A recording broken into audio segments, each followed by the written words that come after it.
Alright, figured I'd come back and make a little update video.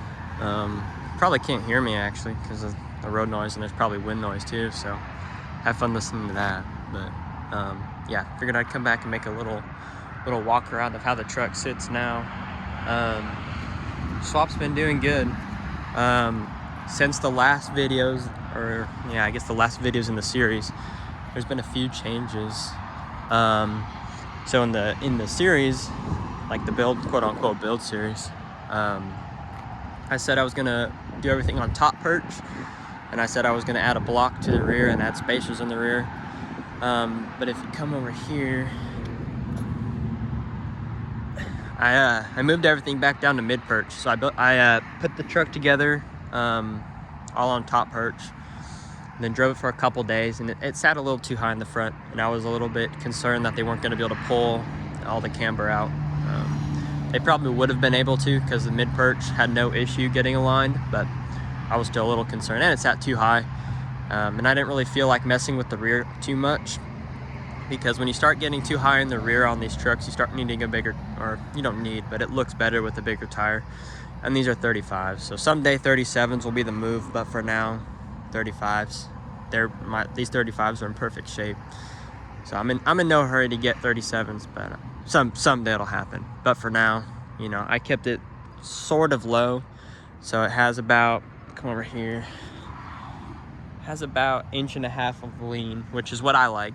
It's not a squat, it's just, it looks natural, because the body lines of these trucks, even if you have it perfectly level, the bed's always going to make them look raked. So yeah, a little bit of lean is perfect for me. Okay, so yep, like I said, mid perch, no spacers. The spacers thing is kind of tough. I'm not totally sure what I want to do. I don't mind it because it looks kind of like Bro Runner look, but it would look cool with the spacers in the rear and just kind of even it all out, because in some angles it looks a little weird being that narrow in the rear, but at the same time it's cool. But I still have them, so I might throw them on. It's just I won't be getting glass for a while, especially for the rear. I'm in no hurry to cut my bed sides off. The front, if I find a good deal on Raptor stuff, it'll be hard to find any of that out here. But if I ever do somehow, I'd be open to doing a full Raptor front end with hood and fenders and valance and everything. But I'm also interested in doing like the Fiberworks, you know, their fenders and front valance. I think that would look cool, but I'm really far from Fiberworks, and I don't feel like that shipping out here is going to be brutal, and inevitably they'll come in damaged. So if I'm ever out in California again, maybe I'll plan it to where I order it in advance, plan it around my trip, and pick it up while I'm out there, or just move out there. But it's pretty complicated. So for now, it'll just stay stock bodied, which I'm fine with. I don't mind it. It looks really aggressive as it sits, and out here there's no real room, there's no real spots to jump it or anything crazy, so I'm not worried about getting into the fenders. The 35s don't rub on these at all. I'll show you what I did. I made the video with my bumper trim, but that's how it looks on the truck. It actually looks pretty good. I'm sure there's other ways you can do it. Well, there is other ways you can do it, but I got it pretty even. But I don't mind that. It looks fairly, you know, natural. It doesn't look too like a hack, you know, like I just cut the bumper. So it's actually not bad. I actually like it better than OEM body lines of that front bumper, because that front bumper curves in so much. So I actually like this better. I mean, I probably could have done it. There's plenty of ways I could have done it, but for now I actually don't mind it. And I literally have no rubbing in the back. Before I Raptor swapped it, I actually did rub in the back. So when I was turning in reverse, but now I don't rub at all, which is kind of neat. Okay, so that's that. That's pretty much all the Raptor swap stuff. Oh, when I came back down to mid perch, I went back in there because I took the spring off, because it was just easier. So I took the spring off and I added the Fox stickers on the body. So that's pretty cool. So yeah, mid perch up front, everything's good. I had no problem getting it aligned. See the alignment cams under there? Yeah, brought it in. I went to one Firestone and they couldn't because their rack wasn't wide enough, which I still question, but I went to a different Firestone and they had no issue at all, and they got knocked out and they had no issue, so that was cool. The rear, got the Fox shocks back there. Yeah, so that's pretty much everything. It looks really cool. I'm a big fan of the way it looks. I'm trying to think. I really want to, yeah, front fenders would be really cool, but like I said, for now, kind of leave that be. I want to do a couple, it's all up to date on maintenance, but a couple of drivability things, and just kind of, you know, save the money just in case something does happen. I'll have the money to fix it, because once summer comes back, or spring, summer, I'll definitely want to take it on a bunch more road trips again. This past summer, took it out to back home to Arizona, California, and it did good. It was 5,500 miles round trip. Drove up and down the coast. It was actually a lot of fun. And it made it literally flawlessly. I was super happy with it. But it's just stuff like that. Like, now that it's Raptor swapped, it'll be even more fun.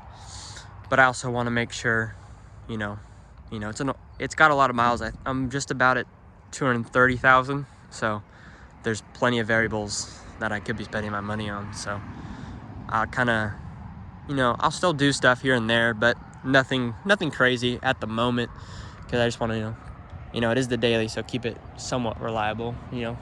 I did just get a Rad Designs third brake light. That thing is killer. That was a cool purchase. They're a really cool company, so I definitely would recommend that. It's 3D printed, and it is solid. It's really cool.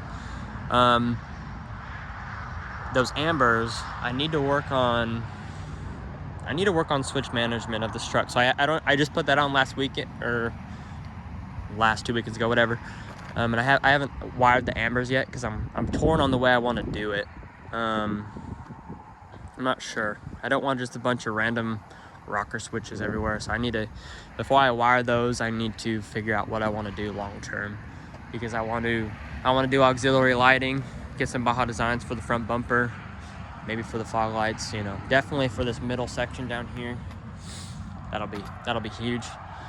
And just because, like, I have a little pre-runner Ranger, well, quote unquote pre-runner Ranger, and it's got a huge light bar across the roof, which I obviously won't do to this truck, but it's nice to just have some extra lighting for even just driving around, you know, back roads. Just to have extra lighting's nice.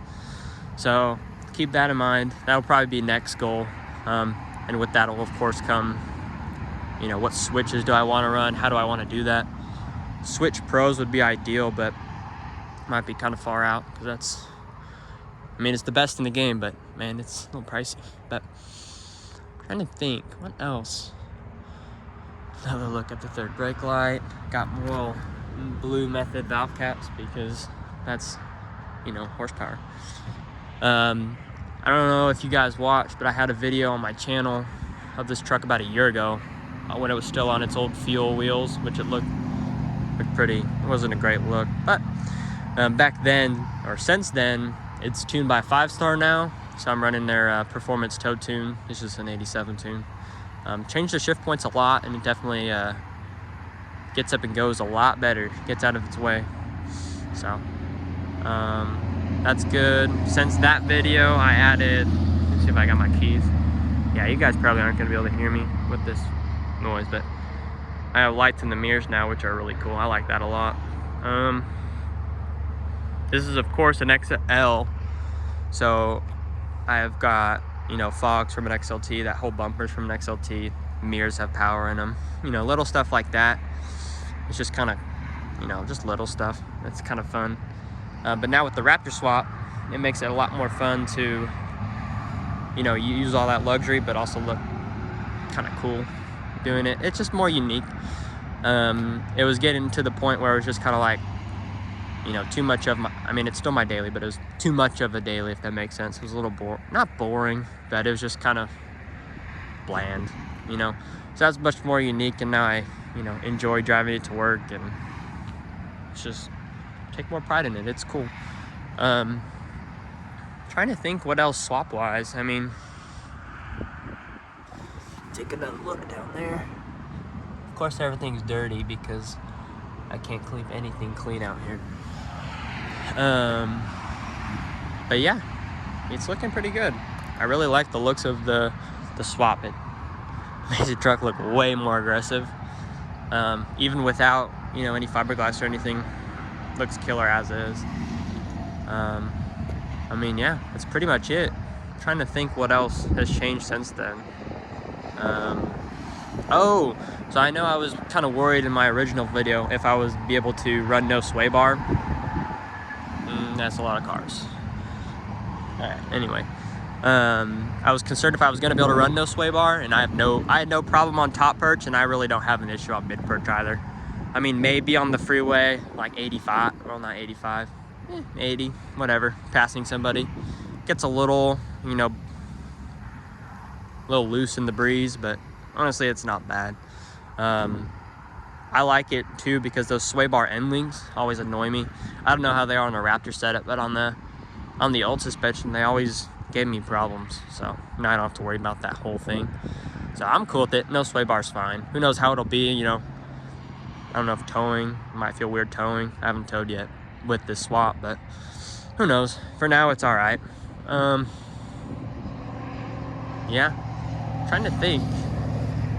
I will say top perch and mid perch ride, I didn't notice a huge difference, honestly. I didn't drive it a whole bunch on top perch, but from what I did, it really, mid perch didn't change it much. Maybe a little bit softer, as it should be. But honestly, it was really just, you know, making sure I could get it aligned. And now I don't have to worry about CV shafts and whatever. So mid perch is plenty all right. Someday, maybe when I get 37s, you know, I might have to lift it up a little bit, but hopefully not. I like the low aggressive look. So yeah, I think that's pretty much it. There's not really a whole bunch, but it's kind of ranted on. But it's kind of cool to talk about the truck and show it. I know some people are, curious on this stuff. So if you have any questions, just let me know. I don't know everything at all. I don't know much really, but if you got any questions of what I did, just let me know and I'll try and answer it best I can. But yeah, pretty much it.